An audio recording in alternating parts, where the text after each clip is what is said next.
So hello everyone, आज की इस क्लास में मैं आपको बताने वाला हूं कि ब्लॉगर पे आप एक नया ब्लॉग कैसे लिख सकते हैं। जैसा कि हमने पिछली सभी क्लासेस में डिस्कस कर लिया है ब्लॉगर क्या होता है। ब्लॉगर पे अगर आपको ब्लॉगिंग शुरू करनी है तो आपको कौन कौन सी चीज़ों की रिक्वायरमेंट होनी चाहिए, ब्लॉगर से अगर पैसे कमाने हैं तो उसके लिए क्या करना होगा, ये तमाम चीज़ें हमने लास्ट क्लासेस में डिस्कस कर ली हैं। अब आज इस क्लास में मैं आपको बताने जा रहा हूँ कि ब्लॉगर पे एक ब्लॉग कैसे लिखते हैं। अभी जैसे लास्ट क्लास में हमने जो अपना ब्लॉगर का अकाउंट बनाया था उसको एक बार सर्च करके देखते हैं। तो मैंने बनाया था दास्ताने बिहार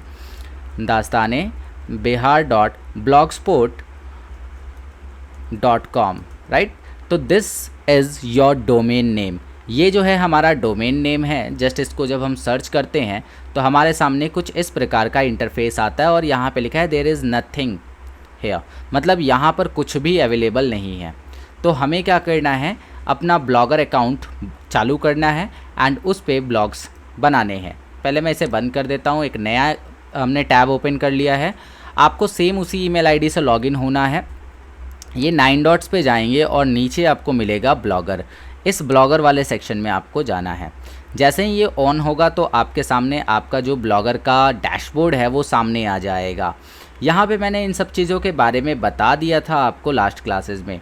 अभी हम क्या करेंगे, सबसे पहले यहाँ से एक नया पोस्ट लिखेंगे। थीम चेंज करना मैंने ऑलरेडी आपको बता दिया था, राइट। तो नया पोस्ट लिखने के लिए क्या क्या चीज़ें रिक्वायर्ड हैं हमें, उनकी बात कर लेते हैं। तो सबसे पहला काम जो करना है वो हमें करना है कि एक नए टैब पे जाना है और यहाँ पर आपको अपने सेम ईमेल आईडी से ChatGPT को लॉगिन करना है। तो ChatGPT लिखकर हम सर्च करेंगे एंड हमारे सामने ChatGPT का ये कुछ लिंक्स आ जाएंगे। इस लिंक पे क्लिक करना है।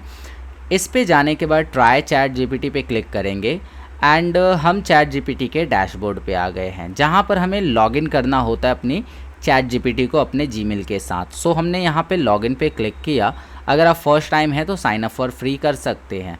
मुझे लॉगिन करने के लिए अपने गूगल अकाउंट का यूज़ करना है, दैट्स वाई मैं यहाँ से कंटिन्यू विद गूगल ऑप्शन चुनूँगा and continue with Google option चुनने के बाद अपना जो ईमेल आईडी है जो हम यूज़ कर रहे हैं उसको चुन लेंगे एंड हमारा अकाउंट क्रिएट हो जाएगा। तो इस तरीके से आपने जो ईमेल बनाया है उसी से आप ब्लॉगर भी बना रहे हो, उसी से आप ChatGPT भी बना रहे हो। यहाँ पर आपको अपना फुल नेम डालना है, तो मैंने नाम अपना डाल दिया। फिर डेट ऑफ बर्थ में डालना है, तो डेट ऑफ बर्थ मैंने यहाँ पे डाल दिया, जिसमें कि पहले मंथ, फिर डे और फिर ईयर डालना है। देन कंटिन्यू करेंगे। ये डालना इसलिए ज़रूरी है क्योंकि ChatGPT जानना चाहता है आपके बारे में, क्योंकि आपके एज के हिसाब से ही वो क्या करेगा, आपको कंटेंट भी प्रोवाइड करेगा। तो मेक श्योर कि एज 18 से ऊपर अगर आपकी है तो आप सही एज ही अपना डालें। देन यहाँ से ओके लेट्स गो करेंगे। और देखो अभी चूँकि नया अकाउंट बनाया तो यहाँ पे कुछ भी आपको हिस्ट्री में शो नहीं कर रहा है। जैसे जैसे हम काम करेंगे वैसे वैसे हमारी हिस्ट्री यहाँ पे बिल्ड होती जाएगी। तो फर्स्ट थिंग इज़ कि मुझे यहाँ पर क्या करना है, एक ब्लॉग लिखना है। अब ब्लॉग के लिए आपके पास टॉपिक होना चाहिए और मेरा जो ब्लॉगर का अकाउंट है वो है दास्ताने बिहार। इसका मतलब यहाँ पे अगर मैं कोई भी पोस्ट लिखता हूँ तो वो बिहार से रिलेटेड होना चाहिए एंड वहाँ के हिस्ट्री से रिलेटेड हो सकता है या वहाँ के कल्चर से रिलेटेड हो सकता है, ठीक है। तो अब मैं ChatGPT को कुछ सजेस्ट करना चाहता हूँ। तो पहले हम ChatGPT से नॉर्मल टॉक करेंगे एंड उसके बाद अपना डिमांड रखेंगे। तो जैसे मैंने यहाँ पे लिखा कि hi my name is Amit. So मैंने ChatGPT को एक कमांड दिया है, hi my name is Amit and I am a blogger. I want to write a blog about Bihar and its history. Could you please help me to generate the topic I should cover in this blog. तो यहाँ पे मैंने simple सा बता दिया अपना introduction और मैं क्या चाहता हूँ। तो जैसे ही मैंने इसे एंटर किया, अब ChatGPT मेरे लिए काम करेगा और मेरी ब्लॉग पोस्ट लिखने में हेल्प करेगा। अब मैं आपको ऐसा सजेस्ट नहीं करता कि आप एज इट इज़ ChatGPT की चीज़ें रख दो। हाँ, कुछ चीज़ें आप ChatGPT से ले सकते हैं अपने ब्लॉग में। अब जैसे देखो यहाँ पर एक आउटलाइन आ चुकी है जिसमें बिहार एंड इट्स हिस्ट्री में आपको ब्लॉग लिखते टाइम कौन कौन से टॉपिक कवर करने चाहिए वो बताया गया है। तो यहाँ पे दिया है इंट्रोडक्शन टू बिहार। सबसे पहले आपको ज्योग्राफिकल लोकेशन और उसके कल्चरल इम्पोर्टेंस के बारे में बताना है। फिर आपको उसकी बिहार का जो मीनिंग है या बिहार नाम का ओरिजिन कैसे हुआ वो चीज़ को बताना है। उसके बाद में आपको एंशिएंट बिहार को कवर करना है, जिसमें कि आप अलग अलग सिविलाइजेशंस को कवर कर सकते हैं, like Magadh empire, Mauryan dynasty, Gupta empire. तो अगर आपको हिस्ट्री में थोड़ी सी नॉलेज है आप कर सकते हो, बट मैं आपको सजेस्ट करूँगा कि आप अपने निश के अकॉर्डिंग काम करें। मेरा निश मैंने सेलेक्ट किया है कि मुझे बिहार और उसके कल्चर के बारे में जो है ब्लॉग पोस्ट करना है। उसके बाद में रिलीजियस सिग्निफिकेंस के बारे में आप बता सकते हैं। यहाँ पे बुद्धिज़्म का जो है उदय हुआ, जैनिज़्म यहीं से निकला है, नालंदा और विक्रमशिला जैसी यूनिवर्सिटीज़ यहाँ पे हुई हैं, इनके बारे में आपको बताना है। फिर आपको यहाँ पे मिडाइवल पीरियड के बारे में बताना है कि मिडाइवल पीरियड में बिहार की क्या हालत थी, मुस्लिम इन्वेंशंस कौन कौन से हुए थे, दिल्ली सल्तनत के समय यहाँ पे कौन शासक थे, ये सब। शेरशाह सूरी का क्या रोल रहा है बिहार के लिए, क्या कैसा उसका एडमिनिस्ट्रेशन रहा है, तो ये सारी चीज़ें आपको बताना है। फिर कॉलोनियल पीरियड आएगा, जिसमें 1857 के रिवॉल्ट से पहले के बारे में आप बता सकते हो। 1857 के रिवॉल्ट के समय जो कुंवर सिंह की भूमिका थी बिहार के लिए, वो आप बता सकते हो। तो इसके अलावा इंडिया के जो फ्रीडम मूवमेंट था उसमें बिहार की क्या रोल, डॉक्टर राजेंद्र प्रसाद, जयप्रकाश नारायण, इन लोगों के बारे में आप बता सकते हो। फिर जब इंडिया आज़ाद हो गया तो उसके बाद बिहार की क्या स्थिति रही है, वो सारी चीज़ें आप बता सकते हो। फिर कल्चरल हेरिटेज के बारे में बताएंगे, मॉडर्न बिहार के बारे में बताएंगे, और फेमस पर्सनालिटीज़ जो बिहार से हुई हैं वो बताएंगे। इतने टॉपिक्स आप अपने ब्लॉग में कवर कर सकते हैं। अब मुझे इन टॉपिक्स पर रिसर्च करना पड़ेगा, एंड रिसर्च करने के बाद में मुझे इन टॉपिक्स को अपने ब्लॉग में लिखना पड़ेगा। द फर्स्ट थिंग इज़, मुझे ब्लॉग के लिए टाइटल मिल गया है, बिहार एंड इट्स हिस्ट्री। तो ये टाइटल मैंने यहाँ से कॉपी किया, ब्लॉगर में गए, यहाँ से मुझे नया ब्लॉग लिखना है, तो इसके लिए मैंने यहाँ पे न्यू ब्लॉग पे क्लिक किया। टाइटल मुझे मिल चुका है, सो मैंने टाइटल डाल दिया, और साथ ही साथ मुझे आउटलाइन भी मिल चुका है कि मैं कौन कौन से टॉपिक यहाँ पे कवर करने वाला हूँ। तो मैं ये आउटलाइन भी यहाँ से कॉपी करके अपने ब्लॉग पोस्ट में डाल देता हूँ। अब इस आउटलाइन के अकॉर्डिंग मैं अपने ब्लॉग को लिखूँगा, एंड उसके लिए मैं आपको सजेस्ट करूँगा कि आप इनमें से एक एक टॉपिक के ऊपर चैट जीपीटी से कंटेंट जनरेट करवाएं। तो शुरुआत में आप चैट जीपीटी की हेल्प लेकर इन कंटेंट को जनरेट करवा सकते हैं। अब मैं आपको बता दूं कि कैसे आप इन कंटेंट्स को जनरेट कराएंगे। हमने क्या किया कि यहाँ पर सारी चीज़ें कॉपी पेस्ट कर ली। नाउ बात करते हैं, यहाँ पे लिखा है कि would you like me to help you to turn this outline into a full blog post or break it down into a series of post for a blog series. नहीं, तो ये बोल रहा है कि क्या आप चाहते हो कि मैं इसको, इस आउटलाइन को पूरा का पूरा एक ब्लॉग पोस्ट में कन्वर्ट कर दूं, या फिर आप चाहते हो कि इसे पार्ट बाई पार्ट करके एक सीरीज़ बना दी जाए। तो मुझे ऐसा करना है कि अपने से थोड़ा थोड़ा इसमें से रिसर्च करना है। सो मैं ऐसा करता हूँ, ये वाला पूरा पार्ट दिया मैंने, कॉपी किया, नीचे यहाँ चैट में इसको डाला, और एक हाइफन दे के मैंने लिखा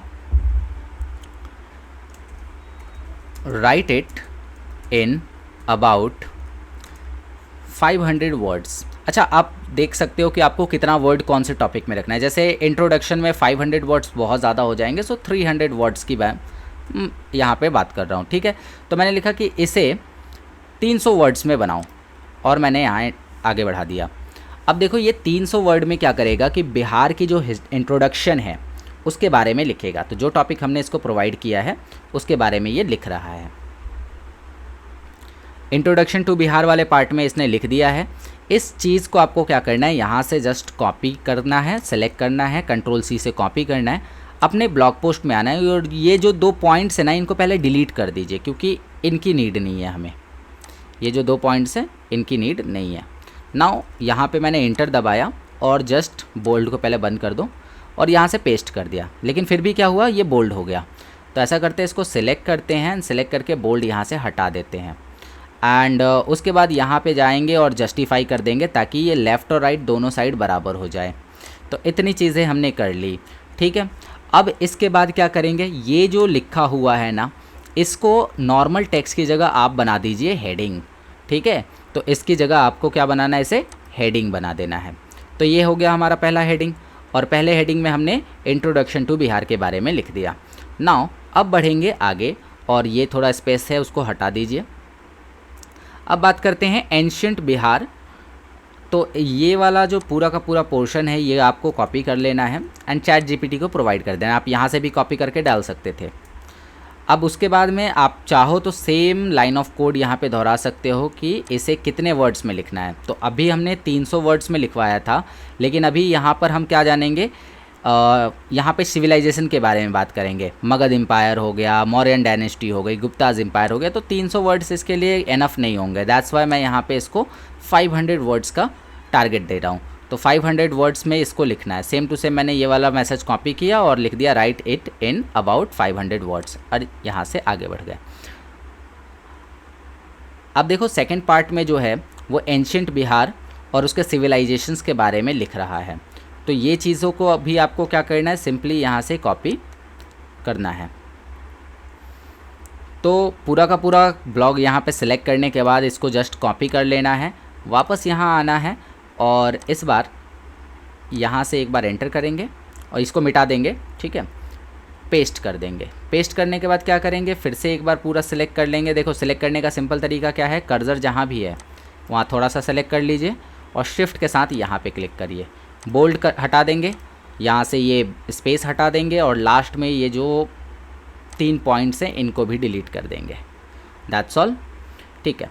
तो इस तरीके से जो है हम अलग अलग टॉपिक्स के ऊपर अपना पोस्ट लिख सकते हैं। फिर से अगर हम बात करें तो इसको सिलेक्ट करेंगे और सिलेक्ट करने के बाद में यहाँ पर देखो राइट साइड इसका इक्वल नहीं है, लेफ़्ट तो इक्वल है, तो उसके लिए हम यहाँ से जस्टिफाई कर देंगे। तो इतना सब कुछ करने के बाद आपका पोस्ट बनके रेडी हो जाएगा। अब ब्लॉग पोस्ट आपको लिखना मैंने बता दिया। यहाँ पर अगर आप किसी लाइन को हाईलाइट करना चाहें, कलर करना चाहें, तो वो सारे ऑप्शन भी आपके पास होते हैं। ये राइटिंग स्टाइल चेंज करने के लिए होता है। यहाँ से आप टेक्स्ट का कलर चेंज कर सकते हैं। सिलेक्ट करेंगे, टेक्स्ट का कलर यहाँ से आप चेंज कर सकते हैं, ठीक है। जैसे मैं अपने टेक्स्ट का कलर थोड़ा ब्लू टाइप का रखना चाहता हूँ, सो मैंने यहाँ पे दे दिया। अच्छा, दूसरी बात, ये वाले लाइन को भी हमें क्या रखना है, पैराग्राफ की जगह हेडिंग कर देना है और कलर यहाँ से हम सेम टू सेम वही वाला डाल देंगे, ठीक है। तो इस तरीके से हमारा ब्लॉग बन के रेडी हो जाएगा। अब सेम प्रोसेस का यूज़ करते हुए आप क्या करेंगे कि इसे आगे कंटिन्यू करेंगे। जैसे देखो यहाँ पे मगध एम्पायर है, तो इसको थोड़ा हाईलाइट करने की ज़रूरत है। दैट्स वाई हम यहाँ पे क्या कर रहे हैं, फॉन्ट साइज़ को थोड़ा सा नॉर्मल की जगह मीडियम कर देते हैं, बड़ा हो जाएगा हल्का सा। उसके अलावा बोल्ड कर देंगे एंड उसके अलावा आप चाहें तो यहाँ से कलर चेंज कर सकते हैं, राइट। सेम थिंग आपको कहाँ करनी है, इस पे भी करनी है। तो क्या क्या किया हमने, फॉन्ट साइज़ को यहाँ से मीडियम किया, यहाँ से कलर चेंज किया और कलर चेंज करने के बाद यहाँ से इसे बोल्ड कर दिया। और इसी तरह से फिर हमारा तीसरा लाइन भी होगा। तो थोड़ा समय आपको देना पड़ेगा इस पर वर्क करते टाइम, और जब आप इस पे काम करना कंटिन्यू करेंगे ना, तब आपको रियलाइज़ होगा कि ये काम आप बहुत आसानी से कर पा रहे हैं। इस तरह से आपने पोस्ट अपना लिखना शुरू किया। आई होप आपको ये बातें क्लियर हो गई हैं। अब देखो यहाँ पर पोस्ट में और भी बहुत सारी चीज़ें दी हुई है, जैसे पिक्चर इंसर्ट करना हो उसके लिए है, वीडियो कोई डालनी हो उसके लिए है, कोई लिंक इंसर्ट करना है ताकि लोग डायरेक्टली किसी वेबसाइट पर जाकर इस चीज़ को पढ़ सकें उसके लिए है, या फिर किसी प्रोडक्ट का लिंक भी आप यहाँ ऐड कर सकते हो। तो ये तमाम चीज़ें हो गई। कहीं इमोजीज, स्पेशल कैरेक्टर्स देने हैं उसके लिए आप इस ऑप्शन का यूज़ करेंगे। ये अंडू एंड रीडू के लिए है और ये फ़ॉन्ट का टाइप है, यानी फ़ॉन्ट किस तरीके से लिखेगा वो चीज़ चेंज करने के लिए है। बाकी यहाँ पे अलाइनमेंट का ऑप्शंस है और भी नीचे आपको अलग अलग ऑप्शंस मिल जाएंगे। तो आशा करता हूँ कि यहाँ तक की चीज़ें अभी तक आपको क्लियर रही है।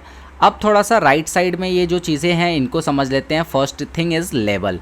लेबल क्या है, तो आप इस पोस्ट को सर्च करने के लिए कौन कौन से कीवर्ड्स का इस्तेमाल कर सकते हो वो चीज़ आप यहाँ डाल दो। तो मैंने यहाँ पे पहला कीवर्ड लिखा बिहार, ठीक है, और यहाँ पे कॉमा लगाया।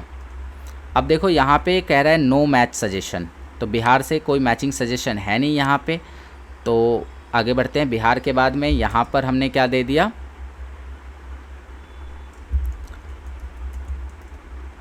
History of Bihar. तो ये हमने लेबल्स ऐड कर दिए, राइट। लेबल ऐड करने के बाद हम क्या करेंगे, यहाँ पे पब्लिश डेट ऐड कर सकते हैं, ठीक है। पब्लिश डेट कौन सा होगा, तो सेट डेट एंड टाइम, जो भी डेट एंड टाइम पे आप पब्लिश करना चाहते हो वो आप यहाँ सेट कर सकते हो, या ऑटोमेटिक ले लेगा तो वो आप डिसाइड कर लीजिए, राइट। तो मैं ऑटोमेटिक कर दे रहा हूँ। परमा लिंक यहाँ पर होता है वो लिंक जिसको डायरेक्टली यूज़ करके आप इसे सर्च कर सकते हैं इस पोस्ट को। तो अगर आप किसी जगह इसके लिंक को ऐड करना चाहते हो दैन आप यहाँ से इसका परमा लिंक ले सकते हो। तो परमा लिंक आप ऑटोमेटिक रहने देना, कस्टम मत करना। और इसके बाद लोकेशन की बात आती है कि आप ये जो ब्लॉग है वो कहाँ कहाँ के लोगों को दिखाना चाहते हो। तो मैं बस बिहार के लोगों को दिखाना चाहता हूँ, दैट्स वाई मैंने यहाँ पर ये बिहार लिख दिया, राइट। और फिर सर्च करेंगे। देखो यहाँ पे लोकेशन नहीं आई, यहाँ एक बार सर्च कर लेते हैं बिहार लिख के। ठीक है, और एंटर करके देखेंगे तो देखो बिहार इंडिया यहाँ पर आ चुका है, राइट। और इस चीज़ को हटा दो, नो। इसके बाद यहाँ पे नीचे कुछ ऑप्शंस हैं, तो ये बता रहा है कि अगर कोई इस ब्लॉग पोस्ट को पढ़ता है तो क्या वो कमेंट कर सकता है या नहीं कर सकता, अलाउ कर दिया हमने। तो इतना सब कुछ करने के बाद आपको बस यहाँ से पब्लिश कर देना है। जैसे ही आपका ब्लॉग पब्लिश होगा ये आपकी वेबसाइट पर ऐड हो गया। अब बिहार एंड इट्स हिस्ट्री नाम का एक ब्लॉग आपने यहाँ लिख लिया है, बट इस ब्लॉग का कोई यहाँ पर आपने अभी इमेज नहीं दिया है। नेक्स्ट क्लास में मैं आपको समझाऊंगा कि इमेज कैसे बनाएंगे और कैसे आप यहाँ पर उसे डाल सकते हैं। चलिए, तो आशा करता हूँ कि आज की क्लास में मैंने आपको जितनी बातें बताई वो क्लियर हो गई हैं। ब्लॉग पोस्ट कैसे लिखना है वो आपने समझ लिया है। एंड इसके साथ साथ मैं आपको सजेस्ट करूँगा कि आप कुछ भी ब्लॉग लिखो एंड लिख कर पोस्ट करना शुरू करिए। ट्रैफिक आना शुरू होगा, धीरे धीरे टाइम लगता है, लगभग 5-6 महीने जब आप इस पर कंटिन्यू काम करेंगे तब आपकी वेबसाइट पर ट्रैफिक आना शुरू होगा। एंड जैसे ही आपकी वेबसाइट पे एक बार ट्रैफिक आना शुरू हो जाता है, आपके कंटेंट में वैल्यूज़ होती हैं जिसकी वजह से लोग आपके वेबसाइट पर आना पसंद करते हैं, तो जाकर आपको ये चांस मिलता है कि आप अपने ब्लॉग्स में गूगल एड्स का इस्तेमाल करो। तो फिलहाल के लिए हमने एक ब्लॉग बनाकर पोस्ट कर दिया है। अब बात करते हैं कि इसे कैसे देखेंगे। किसी भी ब्राउज़र में जाना है, अपने ब्लॉग का जो URL है वो सर्च करना है। तो हमारे ब्लॉग का जो URL है या फिर हमारी जो वेबसाइट का डोमेन है वो सर्च कर लेते हैं। मैंने सर्च किया dastaneBihar.blogspot.com और ये करने के बाद में जस्ट यहाँ पर एंटर किया। यहाँ पर अब देखो कि दास्ताने बिहार मेरे चैनल का नाम है या मेरी वेबसाइट का नाम है वो दिखा रहा है, और बिहार एंड इट्स हिस्ट्री नाम का एक पोस्ट आपको यहाँ नज़र आ रहा है, राइट। अब ये जून 15, 2025 यानी आज के दिन पब्लिश हुआ है। एंड यहाँ पर आप इसे पढ़ने के लिए रीड मोर कर सकते हो। रीड मोर करेंगे तो आपने जितना पोस्ट लिखा है वो पूरा का पूरा आपको नज़र आ जाएगा। एंड जो भी चीज़ें आपने छोड़ दी है वो भी एज इट इज़ नज़र आ रही हैं। पढ़ने के बाद आप अगर चाहें तो इसे शेयर कर सकते हैं, यहाँ पर कोई कॉमेंट डाल सकते हैं, लाइक नाइस पोस्ट, ये मैंने डाल दिया और उसके बाद में यहाँ पे क्या कर दिया, पब्लिश कर दिया, ठीक है। और ये एक ऑप्शन है नोटिफाई मी। नोटिफाई मी का मतलब जब भी कोई नया पोस्ट वगैरह अपलोड किया जाएगा तो उसको नोटिफिकेशन चला जाएगा। तो ये चीज़ था। अब देखो ये मैंने एक नए ब्राउज़र में ओपन किया है एंड यहाँ पे मैंने इस ब्लॉग को पढ़ा, लोग भी ऐसे ही पढ़ेंगे। उसके बाद अब अगर हम आते हैं अपने डैशबोर्ड पे और इसे रिफ़्रेश करते हैं तो हमको ये पता चलेगा कि इस पोस्ट को एक बार पढ़ा गया है, यहाँ पे लिख रहा है व्यू काउंट, और एक कमेंट इस पर किया गया है। तो अगर हम कमेंट वाले सेक्शन में जाते हैं तो हमें पता चलता है कि एक कमेंट हमारे पास आया हुआ है। स्टैटिक्स में जाएंगे तो आपको पता चलेगा कि आपकी वेबसाइट पे टोटली 5 बार अभी तक विज़िट हुआ है, जो कि हमने ही किया था 5 अलग अलग बार। आज 3 बार विज़िट किया है और कल 2 बार किया था। इस पूरे मंथ में 5 बार यहाँ पर लोगों ने विज़िट किया है। एक पोस्ट आपने अपलोड कर रखा है, एक कमेंट आपको मिला है, एक भी फॉलोवर अभी आपके नहीं हुए हैं। तो ये चीज़ें बता रहा है और यहाँ पर आपको एक पूरा चार्ट मिल जाएगा कि कब आपकी वेबसाइट पर जो है ट्रैफिक ज़्यादा था, कब कम था। तो ये तमाम चीज़ें आपको यहाँ पे पता चलेंगी, राइट। तो इस तरीके से जो है हम एक नया पोस्ट क्रिएट कर सकते हैं। अब नेक्स्ट क्लास में मैं आपको इसके आगे की चीज़ें बताने वाला हूँ, तो मेक श्योर कि आप इन सारी चीज़ों को परफॉर्म भी कर रहे हैं मेरे साथ साथ। तो उम्मीद करता हूँ कि आज की पूरी क्लास आपको क्लियरली समझ में आ गई है। बाकी कोई डाउट है तो नीचे कमेंट करके पूछ सकते हैं। मिलता हूँ आपसे नेक्स्ट वीडियो में। Okay, bye.